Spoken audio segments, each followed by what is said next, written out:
नमस्कार। सुबह के 8:30 बज चुके हैं और आपने देखना शुरू कर दिया है लाइव सिटीज का विशेष कार्यक्रम सुबह की चाय। मैं हूं आपके साथ खुशबू और देखिए बहुत बड़ी खबर हम आपको बताने जा रहे हैं। चिराग पासवान, क्योंकि बिहार में चुनाव है, ऐसे में चिराग पासवान बड़ी तैयारी कर रहे हैं। चिराग पासवान के जो जीजा हैं अरुण भारती, वो विधानसभा चुनाव लड़ सकते हैं। इसको लेकर जो जानकारी है वो सामने आ रही है। इसके अलावा कांग्रेस भी बिहार में बड़ी रैली करने जा रही है। राहुल गांधी फिर से बिहार आने वाले हैं। इसके अलावा तेजस्वी यादव को लेकर भी बात करेंगे। सीएम फेस पर आखिर जो मामला है वो कहां अटक रहा है। इसके अलावा शिक्षक अभ्यर्थी को लेकर भी हम बात करेंगे। प्रशांत किशोर की भी चर्चा होगी। इन तमाम मुद्दों पर हमारे साथ बातचीत के लिए सीनियर जर्नलिस्ट रवि उपाध्याय मौजूद हैं, जिनसे हम चर्चा करेंगे। क्या तैयारी है सर चिराग पासवान की? देखिए, चिराग पासवान नहीं, ऐसे इसको समझा जा सकता है कि चिराग पासवान की पार्टी जो लोक जनशक्ति पार्टी रामविलास है, जो एनडीए फोल्ड में मजबूत पकड़, मजबूत जकड़ बनाई हुई है। और इस बार का जो विधानसभा का जो आम चुनाव कुछ माह चुनाव आयोग की ओर से डुगडुगी बजने वाली है। ऐसे में जो एनडीए की तैयारी है तो वो है कि 2025 225, तो 225 243 में से 225 आपको जीतने का अगर मादा है आपकी पार्टी को, आपके गठबंधन को, आपके अलायंस को, तो ये इतनी बात समझ करके रखिए कि एक एक सीट फूंक फूंक करके देखी जा रही है, क्योंकि सामने महागठबंधन इंडिया ब्लॉक है। इंडिया के सामने तेजस्वी यादव उसको ड्राइविंग सीट पर है। राहुल गांधी आपने देखा कि पूरे बिहार में 16 दिन की यात्रा पर है। प्रियंका गांधी है। तो तमाम यह जो कवायद चल रही है बिहार में, तो 225 सीट जीतने के लिए आपको चिराग पासवान की पार्टी ने भी कमर कस लिया है। आपने देखा भी था, पूरा बिहार गवाह है कि बिहार बुला रहा है चिराग पासवान को, यह नारा था। और चीफ मिनिस्टर बनने की बात चिराग पासवान की आ रही थी। लेकिन अब जो खबर छन करके आ रही है, और छन करके नहीं, ऑथेंटिक खबर हम बताने जा रहे हैं कि चिराग पासवान के जीजा, उसको भी आप छोड़ दीजिए, लोक जनशक्ति पार्टी रामविलास के जमुई से सांसद, जमुई सुरक्षित सीट है, वहां से पहले चिराग पासवान जीता करते थे। इस बार उनके अपने वो पिता श्री स्वर्गीय श्रद्धेय रामविलास पासवान के हाजीपुर सुरक्षित सीट से जीत करके आए हैं। और यह सीट जो वैकेट हुआ चिराग पासवान के छोड़ने से, उनके बहनोई अरुण भारती वहां से लड़े, जमुई सुरक्षित सीट से जीत करके आए 2024 में। तो ऐसी परिस्थिति में अब यह कहा जा रहा है कि चिराग पासवान के बहनोई, या ऐसे समझ लीजिए कि जो अरुण भारती, जमुई सुरक्षित, जमुई जो लोकसभा जो पार्लियामेंट है उसमें एक सिकंदरा सुरक्षित सीट है, वहां से वह चुनाव लड़ेंगे अरुण भारती विधानसभा का। अब उसकी एक बड़ी तैयारी ये समझ लीजिए कि अब जो है सो अरुण भारती बनेंगे, तो निश्चित रूप से अरुण भारती का जीत तो 100% मान के चलिए, सिकंदरा से लड़ेंगे, जीत जाएंगे एनडीए फोल्ड से, तो वो एक बात है। तब जो सरकार में वह डिप्टी सीएम होंगे, उप मुख्यमंत्री होंगे। और इसीलिए हम बार बार एक बात कहते थे कि देखिए, चिराग पासवान केंद्र में नरेंद्र मोदी के हनुमान है, मजबूत पकड़ है। और जिसके पास आप समझ लीजिए चिराग पासवान के जैसा हनुमान हो, वह इधर उधर नहीं करेगा। हम बार बार एक बात कहते थे, तमाम लोग हमको ग्रिल करते थे, लेकिन इतनी अब तय मान के चलिए कि अरुण भारती अब सिकंदरा सुरक्षित सीट से इस बार चुनाव लड़ेंगे और जीत करके आएंगे। और लेकिन तब वहां पर पेंच ये है कि वहां पर जीतन राम मांझी की पार्टी से प्रफुल्ल मांझी एमएलए हैं, विधायक हैं, सिटिंग एमएलए हैं। ऐसे में तो लड़ाई हो सकती है। नहीं, देखिए सर, लड़ाई आपको, देखिए इस बात को थोड़ा सा तो समझना पड़ेगा, गणित, कि क्या गणित कहता है। अरुण भारती वहां से लोकसभा के सांसद हैं, उनके ही लोकसभा पार्लियामेंट कॉन्स्टिट्यूंसी में सिकंदरा सुरक्षित सीट भी है। तो ऐसे में इस बात को मानिए, अगर यदि अरुण भारती वहां से लड़ेंगे तो उनकी चमक, उनकी धमक, उनकी पार्टी की पकड़, और इससे पहले चिराग पासवान वहां से थे, तो निश्चित रूप से आप इसको जोड़ के देखिएगा तो ये अरुण भारती वहां से चुनाव भी लड़ेंगे और बिहार के अन्य सीटों पर अपनी ताकत दिखाएंगे, झोंकेंगे। वह भी लोक जनशक्ति पार्टी रामविलास की बेहतरी के लिए होगा, एनडीए की बेहतरी के लिए होगा, भारतीय जनता पार्टी और जदयू के लिए भी होगा। तो यह निश्चित रूप से वहां पर देखिए सीट का एडजस्टमेंट होगा।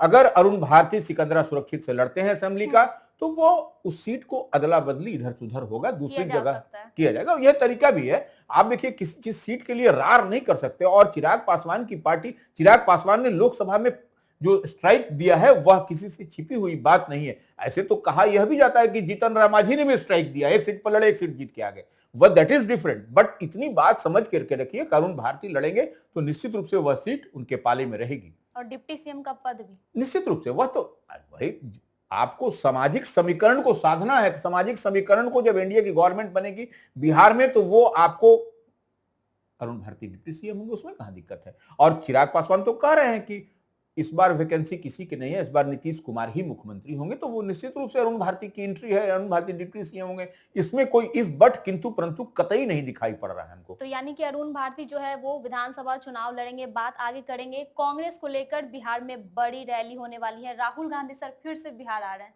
देखिए, राहुल गांधी जो आपने वोटर अधिकार यात्रा के तहत आपने देखा, हम बता भी चुके हैं कई दफा कि वह बिहार के 23 जिलों का उन्होंने दौरा किया और 16 दिन तक लोकसभा में नेता प्रतिपक्ष का बिहार में कैंप करना कहीं ना कहीं बौखलाहट, घबराहट, झल्लाहट है आपको एनडीए में। और उसके बाद से कांग्रेस के तमाम बड़े चेहरे, प्रियंका गांधी से लेकर के, तो यह जब ये लोग, तो इसका इंपैक्ट ग्राउंड जीरो पर, जब आप पदयात्रा करिएगा, जब आप रैली निकालिएगा, जब आप रोड पर रहिएगा, तो आप तो इसका तो इंपैक्ट ग्राउंड जीरो पर दिखाई पड़ता है। तो वो निश्चित रूप से राहुल गांधी, प्रियंका का और तेजस्वी यादव विधानसभा में नेता प्रतिपक्ष का बिहार में दौरा करना, घूमना, वोटर अधिकार यात्रा के माध्यम से, तो वोट चोर गद्दी छोड़ का नारा लगना, तो यह इतनी बात तो समझ में आ रही है कि कहीं ना कहीं उनकी पकड़, उनकी चमक दिखाई पड़ रही है। इस लिहाज को लेकर के कांग्रेस ने फिर से शेड्यूल जारी किया है। अभी डेट तिथि का अनाउंसमेंट नहीं हुआ, लेकिन वह बिहार दौरे पर आएंगे और प्रियंका गांधी भी साथ में होंगी और कई कांग्रेस के कई बड़े और कद्दावर चेहरे आपको इसी माह आपको दिखाई पड़ेंगे। यात्रा भी निकालने वाले हैं। वही यात्रा होगी निश्चित रूप से, घर घर अधिकार यात्रा जिसका नाम कहा, हर घर अधिकार यात्रा। तो यह निश्चित रूप से आपने वोटर अधिकार यात्रा, घर घर अधिकार यात्रा, वोट चोरी की जो बात कांग्रेस उठा रही है, महागठबंधन इंडिया ब्लॉक उठा रही है, तो यही तो पेनिट्रेशन है, यही तो आम आवाम को समझाना है कि कैसे आपके वोट को का कट साइज किया गया, आपके वोट का अधिकार छीना गया, जो लोकतंत्र में यही सबसे बड़े अधिकार और हथियार होता है। तो ये राजनीतिक रूप से यह कहीं ना कहीं आम आवाम को जागृत करने के लिए, सचेत करने के लिए, अवेयर करने के लिए कांग्रेस पार्टी ने एक बड़ा टूल तैयार किया है। और निश्चित रूप से राहुल और प्रियंका गांधी जब बिहार में घूमेंगी तो यह फिजा फिर बदलता हुआ दिखाई पड़ेगा। तेजस्वी अलग यात्रा पे निकल रहे हैं इसी महीने। देखिए, तेजस्वी यादव बिहार विधानसभा में नेता पक्ष हैं, उन्होंने भी अनाउंसमेंट किया है कि हम भी घूमेंगे, हम भी यात्रा पर निकलेंगे, हम भी लोगों से जुड़ेंगे, लोगों से संवाद करेंगे। तो तेजस्वी, देखिए कांग्रेस का निकलना, उसके बाद उसी दरमियान तेजस्वी यादव बिहार विधानसभा में नेता प्रतिपक्ष, राजद के सर्वे सर्वा, तो वह जब घूमेंगे तो यह एक नई फिजा बनती हुई महागठबंधन इंडिया ब्लॉक की बिहार में दिखाई पड़ेगी। और सामने देखिए एनडीए है, हम बार बार एक बात कहते हैं, एनडीए भी 2025 225 की बात करता है। तो निश्चित रूप से तेजस्वी को इस बार महागठबंधन इंडिया ब्लॉक में मुख्यमंत्री के चेहरे पर तौर पर देख रहा है। तो तेजस्वी यादव भी पूरी ताकत झोंक रखी है। और वक्त संशोधन विधेयक के बाद हम एक बात बार बार कहते हैं कि मुस्लिम का वोट किधर जाएगा यह समझा और देखा जा सकता है। तो ऐसी परिस्थिति में वह जो इतना जो वोट है, यादव, मुसलमान, यार महिला, युवा, जो आप इसको जोड़ लीजिए, कह लीजिए, तो वो इतनी वोट के बाद थोड़ा थोड़ा वोट की तो कमी ही है महागठबंधन को। और मजबूती के साथ इंटैक्ट होकर अगर रहा तो निश्चित रूप से आप देखिएगा कि इस बार फिजा निश्चित रूप से बदलती हुई दिखाई पड़ेगी वाली है, क्योंकि विपक्ष भी अब समझ चुका है कि अगर चुनाव जीतना है तो जनता के बीच में आपको जाना ही होगा। बात राहुल गांधी की कर रहे हैं, तेजस्वी की कर रहे हैं। तो सर बार बार कांग्रेस जो है वो तेजस्वी को सीएम फेस से इनकार क्यों कर रही है? क्यों कह रही है कि जनता तय करेगी? देखिए, कृष्णा अल्लावरू की आप बात कर रही हैं, जो पार्टी के बिहार मामलों के प्रभारी हैं। हाँ, तो वो कह रहे हैं सीट बंटवारे पर। अभी देखिए महागठबंधन की बैठक हुई, सबसे लोगों 243 पर इन लोगों की 1-to-1 बातचीत भी हुई है। अब जो आपको ये जो तय होगा वह महागठबंधन इंडिया ब्लॉक में तय होगा। और यह कैसे तय कर देंगे कृष्णा अल्लावरू? ठीक है, राष्ट्रीय पार्टी है, कांग्रेस पार्टी है, लेकिन ये तेजस्वी, लेकिन राहुल गांधी भी नहीं कह रहे हैं। नहीं, राहुल गांधी भी नहीं कह रहे हैं। देखिए सब कुछ अभी समय आने दीजिए, सब कुछ हो जाएगा। तो यह निश्चित रूप से कांग्रेस की तो यह नियम भी रहा है, कांग्रेस वैसे सब कुछ सेटिंग गेटिंग के बाद ही अनाउंस करेगी। तो यह आप निश्चिंत रहिए कि तेजस्वी ही यहाँ ड्राइविंग सीट पर है। कांग्रेस का पहले से ही अनाउंसमेंट है कि जिस स्टेट में जो भी ड्राइविंग सीट पर है, रीजनल पार्टियां, क्षेत्रीय दल, वही जो है चेहरा वही होगा। तो इसमें कहीं कोई इफ बट की बात नहीं। अब इसको जितना आप डिकोड करिएगा आपको ये होगा। तो कांग्रेस 70 सीटों पर चुनाव लड़ने वाली है? नहीं, 70 नहीं। देखिए इसमें पार्टी जो है सो अलायंस पार्टी, घटक दल का संख्या बढ़ रहा है महागठबंधन में, तो इसमें थोड़ा सा नीचे होगा इसमें। ये 70 सीट तो नहीं है, अब इस बार कांग्रेस लड़ेगी, कांग्रेस उससे कम पशुपति कर, पारस भी है। नहीं कई सारी पार्टियां हैं, पशुपति पारस नहीं, झारखंड मुक्ति जेएमएम भी है। मोर्चा है, एक और पार्टी की एंट्री होने वाली है जो हम समझ पा रहे हैं वह देखिए। तो ऐसे में यह कुनबा बढ़ रहा है, तो आपको सबको सेक्रीफाइस करना पड़ेगा और पूरा इंटैक्ट होकर मजबूती के साथ आपको चलना है, सबको एकजुट के साथ करना पड़ेगा। बात आगे शिक्षक अभ्यर्थी को लेकर करेंगे। नीतीश सरकार को एक बार फिर से शिक्षक अभ्यर्थी ने बड़ी चेतावनी दे दी है, क्या कुछ कहा है सर? देखिए, छात्र नेता हैं दिलीप, उन्होंने वो बीते दिन आपने देखा कि किस तरीके से टीआरई 4 को लेकर के जो सड़क पर उतरे थे, तो वही वो चाह रहे हैं कि वैकेंसी की बात हो, कैसे हम लोग के एकोमोडेट किया जाए, कैसे छात्रों को एकोमोडेट किया जाए। और निश्चित रूप से जो सुनील कुमार हैं, जो शिक्षा मंत्री हैं, उन्होंने कहा है कि हम वैकेंसी जितना है उसका लेंगे, बजाबते उन्होंने शेड्यूल भी जारी किया है कैसे ऐसे हम लोग लेंगे। तो वो देखिए, वह सिस्टम में है, सरकार, शिक्षा मंत्री काम भी कर रहे हैं, सरकार भी काम कर रही है। तो अब दिलीप कुमार का देखिए, कोई सी बात को लेकर के आप अड़ जाइएगा तो फ्लेक्सिबल होने की जरूरत है। अगर अड़िएगा तो फिर आपको रिजल्ट परिणाम बेहतर नहीं। शिक्षक अभ्यर्थी सर इस बात से भी नाराज है कि लाठीचार्ज क्यों?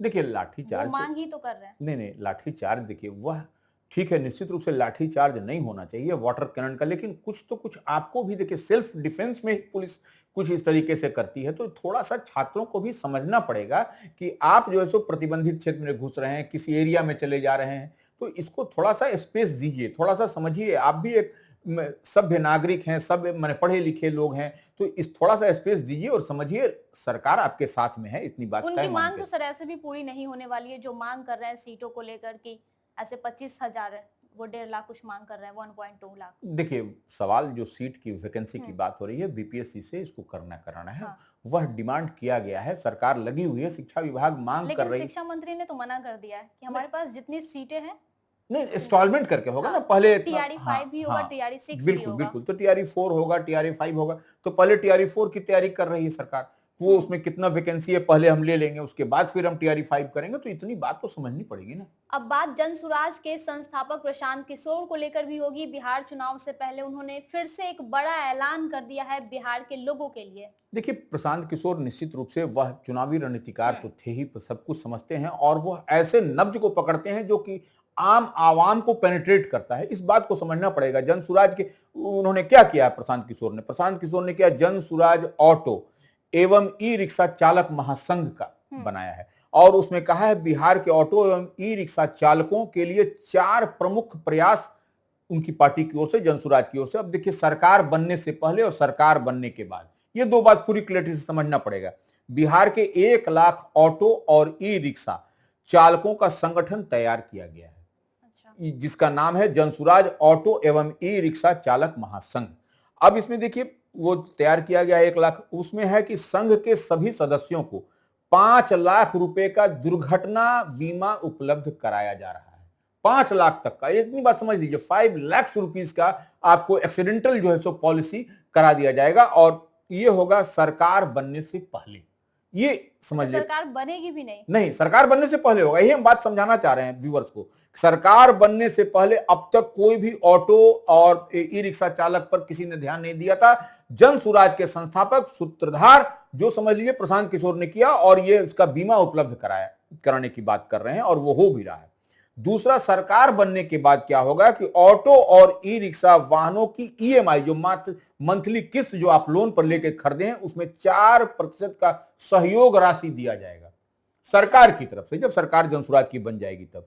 इसी तरीके से सरकार बनने के बाद दूसरा क्या पॉइंट है जो समझ लेने की जरूरत है, सभी ऑटो स्टैंड और रूट पर अवैध वसूली और प्रशासनिक उत्पीड़न से छुटकारा दिलाया जाएगा। यानी उसको पूरी तरीके से रोक दी जाएगी। हाँ, ऑटो आप देख लीजिए, ऑटो स्टैंड पर क्या होता है, ऑटो रूट पर क्या होता है कि वहां पर जिस तरीके से माने जा करके कॉलर खड़ा करके लोग वसूली करते हैं, तो वो नहीं होगा, और उसके बाद पुलिस प्रशासन का उत्पीड़न यह भी समाप्त कर दिया जाएगा।